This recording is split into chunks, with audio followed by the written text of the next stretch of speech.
어제 서울대 정시 최초합 발표가 났습니다. 한 사이트에서 난리가 났는데 3등급이 서울대 정시를 뚫었다고 하더라고요.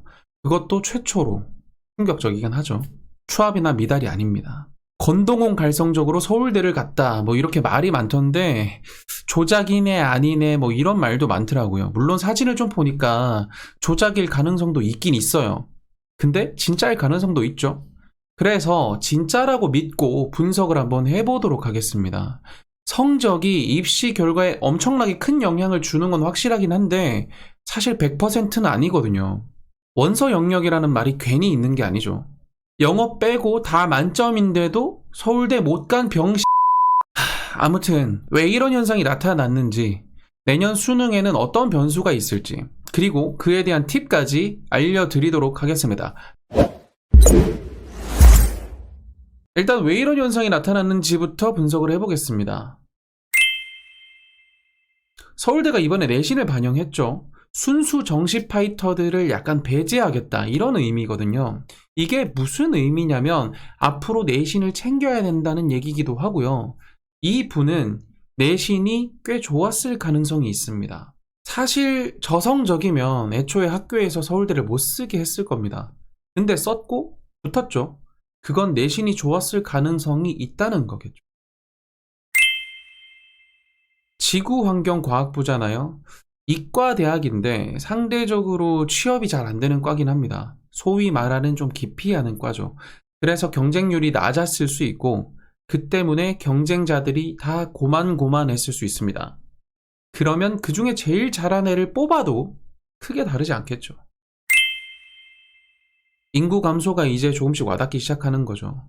수능 응시자 기준으로 보면 2019년이 마지막으로 50만 명대였고 2020년부터는 40만 명대로 확 줄었죠. 앞으로는 더 심해질 겁니다. 등급은 상대값이에요. 그렇기 때문에 응시자 수는 줄어드는데 선발 인원이 그대로라면 입결은 상대적으로 내려가게 됩니다. 입시는 물론 등급도 등급이지만 선발 인원에 따라서 앞에서부터 채워나가는 거기 때문에 사실 등급보다 등수가 더 중요해요. 예를 들어 본다면 원래 5만 등 아래 들어야 갈 수 있는 학교가 있다고 한번 가정을 해보겠습니다. 응시자가 50만 명일 때 5만 등은 2등급 컷 수준이거든요. 근데 40만 명일 때는 5만 등은 3등급 중반대 수준입니다. 본인 등급은 안 바뀌어도 응시자 수가 바뀌면 입결 자체가 바뀌게 되는 겁니다. 원래 생각보다 미달이 좀 많이 나요. 미달이 전혀 나지 않을 것 같은 연대나 고대도 가끔 가다가 미달이 나는 과들이 있습니다. 왜 그러냐면 10명을 모집하는 학과가 있고 30명이 지원해서 경쟁률이 3대 1이었다고 가정을 한번 해보겠습니다. 원래 원서는 1승 1패 1추합 정도가 가장 좋거든요. 물론 사람마다 전략이 좀 다르긴 하겠지만 연대를 1승으로 본 학생들이 상대적으로 많은 과일 수 있어요. 예를 들면 연대 하나, 서울대 하나, 의대 하나 이렇게 세 개를 써놓게 되면 만약에 이 학생이 의대를 붙으면 연대를 안 가겠죠. 이런 학생들이 많다면 그게 만약에 20명이라면 남은 10명은 성적이 어떻든 간에 그냥 붙는 겁니다. 물론 이건 추합이긴 해요. 근데 20명이 아니라 21명 이상이라면 10명 선발인데 9명 이하로 입학을 하게 되겠죠. 이런 경우를 미달이라고 얘기를 합니다. 30명 중에 꼴찌를 해도 붙는다는 얘기니까 원서가 굉장히 중요하다고 볼 수 있겠죠. 자, 그럼 이제 어떻게 하면 좋을까요? 이제 올해 수능이 시작되는데 2024학년도 수능에서 어떤 현상이 벌어질지 그리고 어떻게 대비하는 게 좋을지 한번 알아보도록 하겠습니다. 지금 고등학교 들어온 학생들 있죠. 이제 고1이 되시는 학생들 무조건 내신 챙기세요. 우리나라 모든 학교는 서울대 전형을 따라갑니다. 무조건 그래요. 서울대가 했던 전철을 뒤늦게 밟아갑니다. 그래서 서울대가 이제 내신을 정시에 반영하겠다고 한 만큼 내년에는 고대 연대도 정시에 내신을 반영할 가능성이 높습니다. 시간이 지나면 더 많은 학교들이 정시에 내신을 반영하게 될 겁니다.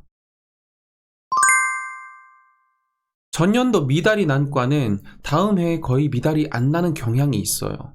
애초에 노리고 쓰는 학생들이 많거든요. 그래서 가급적이면 그 과는 피하시는 게 좋습니다. 그런 전략을 취하실 거라면. 상대적으로 1패 전략을 그 학교로 잡고 던지는 학생들이 더 많아진다는 얘기거든요. 그런 친구들은 붙으면 무조건 등록합니다. 그러면 상대적으로 내 차례까지 올 확률이 떨어지게 되겠죠.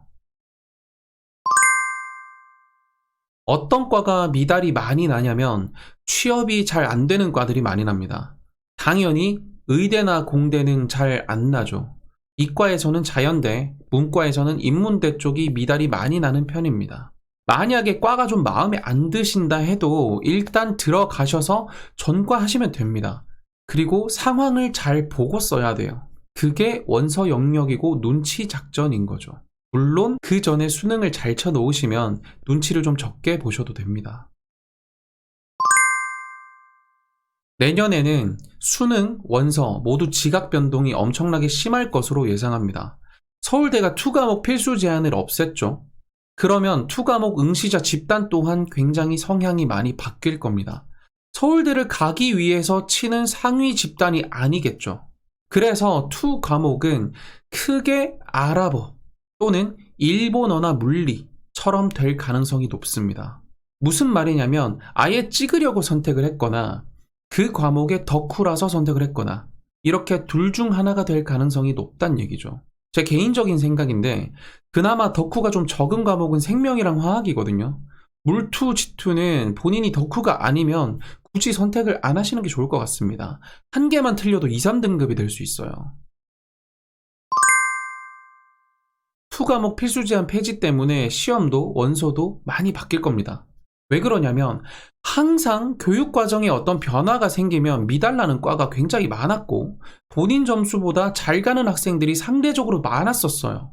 그래서 올해 수능을 보시는 분들은 상향 지원을 개인적으로 추천을 합니다. 물론 선택은 본인의 몫이라는 거 절대 잊으시면 안 되겠지만요. 자, 아무튼 뭐 논란이 많긴 한데 부러워할 필요도 없고 시기할 필요도 없습니다. 기회는 준비가 된 사람에게는 얼마든지 오니까요. 저성적도 안 되는 분들 사실 많잖아요. 그러니까 우리는 우리 갈 길을 가도록 합시다. 유익하셨다면 구독, 좋아요 눌러주시고요. 궁금하신 점은 댓글 달아주시면 답변 드리도록 하겠습니다. 그럼 다음 시간에 만나요. 안녕.